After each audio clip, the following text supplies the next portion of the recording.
Survivor Network is part of Inova Fairfax Hospital's trauma department.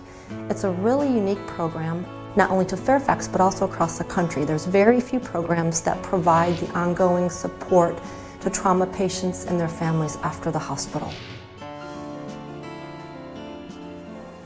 I decided to go for a walk and was in a crosswalk.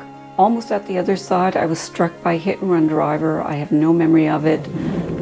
And then I was medevac to Trauma 1 at Fairfax Hospital. The car that hit me, they found part of the front bumper of the car on the road, and the lower chunk of my leg, lower part of my leg was taken out. I ended up having 2 brain bleeds. One was a mild traumatic brain injury.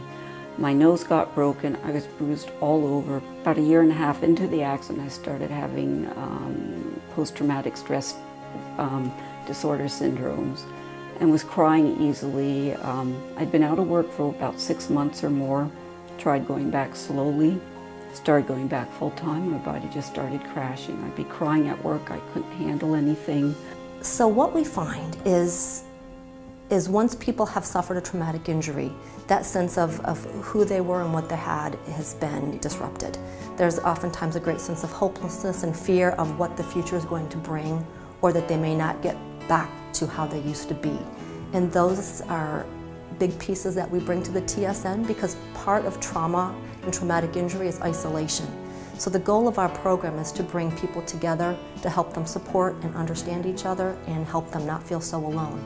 Anytime, we all know support groups, people can have empathy, but unless someone's been through it, they don't really get it. When people knew you before and it switches after, sometimes people meaning well saying, oh, don't worry about it. And the support group, they got it.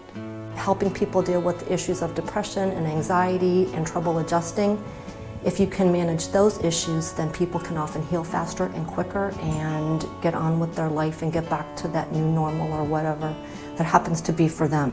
And hearing everyone else's story, psychologically you're not alone, but you're with a group, and any support group, it really helps you internalize that, guess what? We're all supporting each other. I just felt like I found a home.